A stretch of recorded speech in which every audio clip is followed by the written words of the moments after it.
Ajustez la température du thermos de décongélation à 37 degrés avant de commencer, puis toutes les 3 ou 4 décongélations.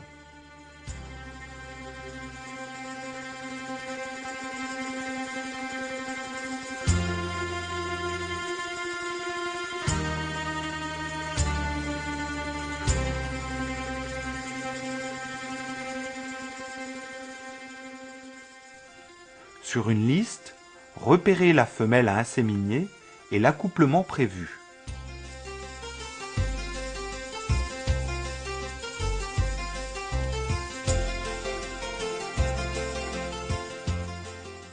La paillette doit être rapidement repérée puis plongée dans le thermos à 37 degrés. Le temps de décongélation est de 30 secondes minimum.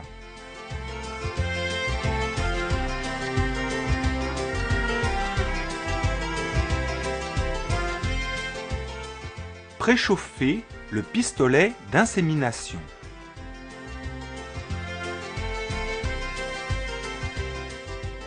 La paillette doit être soigneusement essuyée avant son introduction dans la chambre du pistolet.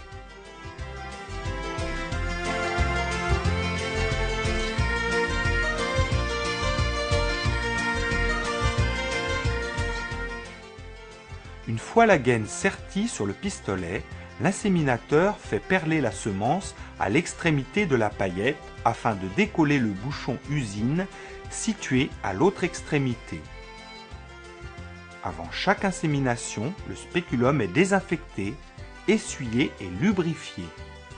Une autre paillette seulement peut être décongelée pendant que l'inséminateur insémine une femelle. L'insémination en semences fraîches peut également être utilisée avec des semences conservées à 4 degrés, utilisées dans les 24 heures suivant la collecte. Les paillettes sont alors réchauffées de la même manière que les paillettes congelées.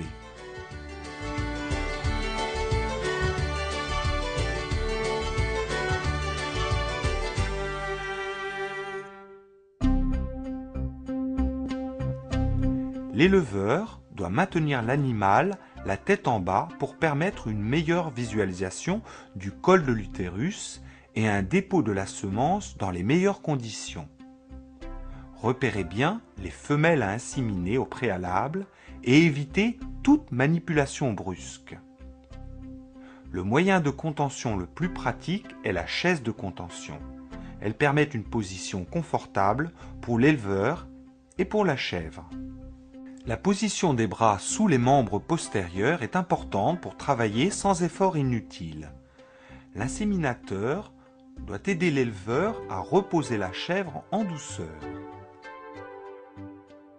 Lorsque vous ne disposez pas de chaise de contention, vous pouvez contenir la chèvre au cornadi. Évitez cependant que la chèvre ne soit étranglée par la base du cornadi pendant l'insémination.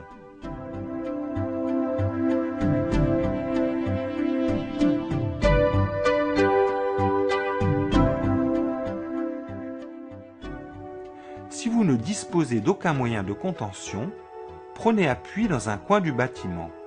Cette méthode est pénible et ne permet pas de travailler dans les meilleures conditions.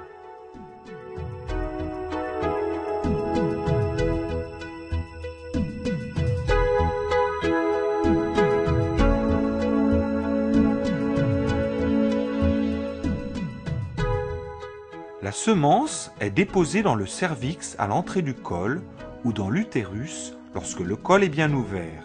L'inséminateur ne doit en aucun cas forcer l'entrée du col si celui-ci est fermé.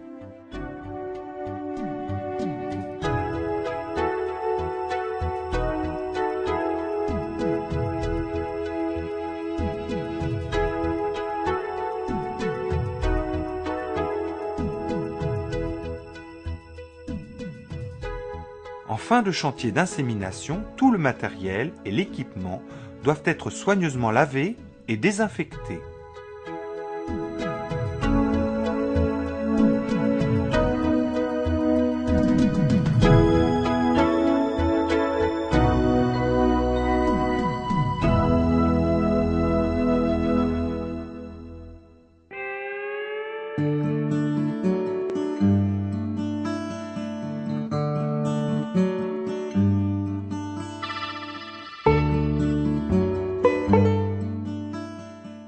Les chèvres qui ne sont pas venues en chaleur dans les 30 heures suivant le retrait de l'éponge seront saillies naturellement. Dans le cas d'une insémination après traitement lumineux ou en saison sexuelle naturelle, les femelles non gestantes après insémination reviennent en chaleur environ 3 semaines après le premier estrus. Elles seront saillies naturellement. Dans le cas d'un suivi de paternité, vous devez attendre 21 jours après l'insémination pour réintroduire un mâle avec le lot de femelles. Pour vous assurer de l'état de gestation des femelles, plusieurs méthodes sont à votre disposition. La méthode la plus pratique est l'échographie. Elle est réalisable à partir du 35e jour suivant l'insémination. C'est une méthode rapide et le résultat est immédiat. Vous pouvez également demander un dosage de progestérone sur échantillon de lait ou de sang prélevé le 21e ou le 22e jour suivant l'insémination. Ou encore, demander un dosage de PSPB sur échantillon de lait prélevé au moins 35 jours après l'insémination. La dernière méthode est l'observation visuelle des retours en chaleur. Le résultat est immédiat, mais la fiabilité est plus aléatoire. Pour les femelles diagnostiquées vides, ne répétez pas le traitement hormonal une seconde fois afin de ne pas accroître l'apparition d'anticorps anti-PMSG. Le choix de la méthode de contrôle de la reproduction à appliquer dans un élevage doit tenir compte du système de production, du degré de saisonnalité de chaque race et des techniques de reproduction utilisées couramment. Dans les systèmes intensifs avec une conduite en bâtiment, toutes les méthodes sont applicables, mais le traitement hormonal reste le plus facile à mettre en œuvre et le plus efficace en termes de synchronisation. Dans les systèmes plus extensifs, si le pâturage est permanent, l'application d'un traitement photopériodique est difficile. La mise en place de l'effet mâle nécessite une préparation préalable des mâles et des femelles avec séparation complète des deux sexes.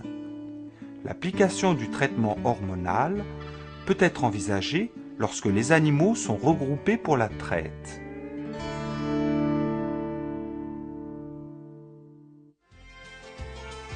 Actuellement, le taux de fertilité moyen de l'insémination en semences congelées après traitement hormonal est de 65% de mise bas. Mais une telle réussite demande une application stricte des protocoles.